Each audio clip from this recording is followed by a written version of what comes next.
அன்பானவர்களே, தினமொரு தூதன் மொழியாக மீண்டுமாக உங்களை சந்திக்கிறேன். இந்த நாளிலே ரோமர் கழுத நிருபம் 4வது அதிகாரம் 21வது வசனம். தேவன் வாக்குத்தத்தம் பண்ணினதை நிறைவேற்ற வல்லவராயிருக்கிறார் என்று முழு நிச்சயமாய் நம்பி தேவனை மகிமைப்படுத்தி விசுவாசத்தில் வல்லவனானான் என்று ஆபிரகாமை குறித்து சொல்லப்பட்டதான ஒரு வார்த்தை. ஆண்டவர் அவனுக்கு வாக்கு பண்ணினார். சாதாரணமாக இருந்த ஆபிரகாமுக்கு, உனக்கு நான் இப்படிப்பட்ட ஒரு ஆண் குழந்தை கொடுப்பேன் என்று சொல்லி ஆண்டவர் வாக்கு பண்ணினார். காலங்கள் உருண்டோடினது. எல்லாமே போக போக எதிராக இருக்கிறது போல தான் இருக்குது. கடைசியாக பார்த்தீங்கன்னா, அவனுடைய சரீரம் செத்தது என்று சொல்லத்தக்கதான அளவுக்கு அவனுடைய மனைவியினுடைய சரீரமும் குழந்தை பேருக்கு ஏற்ற வண்ணமாக இல்லை. கர்ப்பம் செத்து போயிடுச்சு. இந்த மாதிரி சூழ்நிலைகள் எல்லாம் அவனுக்கு எதிராக இருந்தபோதும் ஒன்னே ஒன்றை மட்டும் நம்பினா, எனக்கு வாக்கு பண்ணினவர் நிறைவேற்றக்கூடிய திராணி உள்ளவர், அவர் அந்த வார்த்தையை நிறைவேற்ற வல்லமையானவர், அவர் பொய் சொல்லாதவர், அவருக்கு செய்து முடிக்கத்தக்கதான எல்லா விதமான வழிவாசல்களும் அவருக்கு இருக்கிறது என்று வாக்கு பண்ணின அந்த தெய்வத்தின் மேலே அவ்வளவு நம்பிக்கையோடு ஆபிரகாம் காணப்பட்டான். ஆனால் சுற்றி பார்க்கிற போது எல்லாமே எதிர்ப்பு தான்.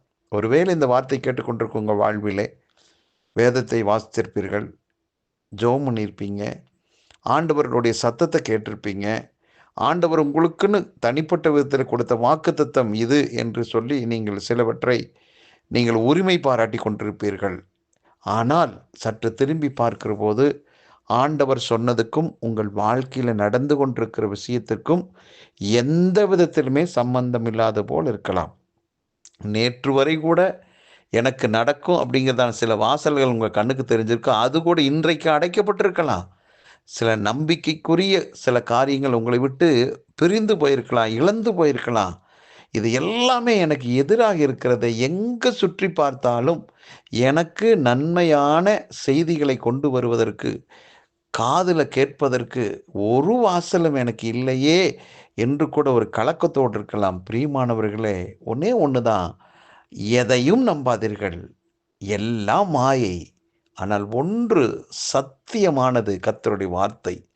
அது எந்த காலத்திலும் மாறவே மாறாது. நம்முடைய முதலீடே ஆண்டவருடைய வார்த்தையின் மேலே நானும் நீங்கள் வைக்கிற நம்பிக்கை, விசுவாசம்தான்.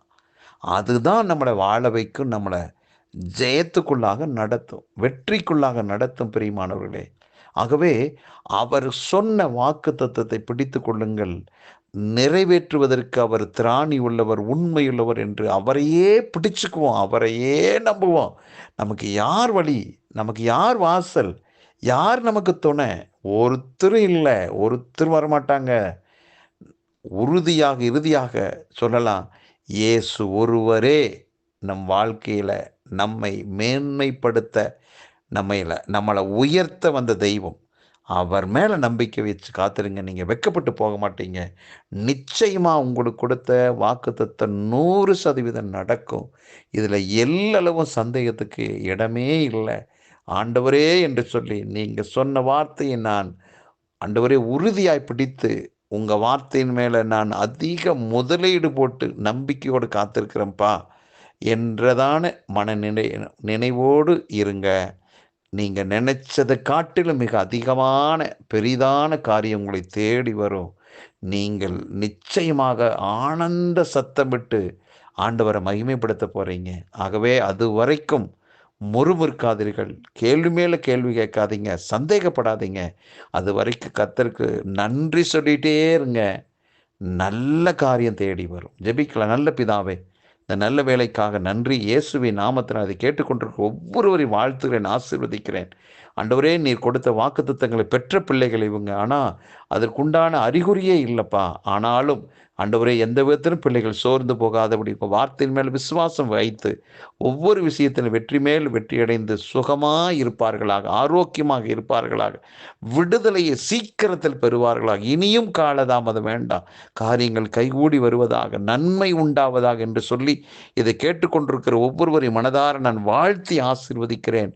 அவர்களுடைய வாழ்க்கை சீக்கிரத்தில் தொழிற்கட்டும், வெற்றி அடையட்டும். இயேசு கிறிஸ்துவின் நாமத்தை ஜெபிக்கிற நல்ல பிதாவே, ஆமென். அன்பானவர்களே, சோர்ந்து போகாதீர்கள். விரைவில் உங்களுக்கு ஒரு நல்ல செய்தி வரும். காத்திருங்கள்.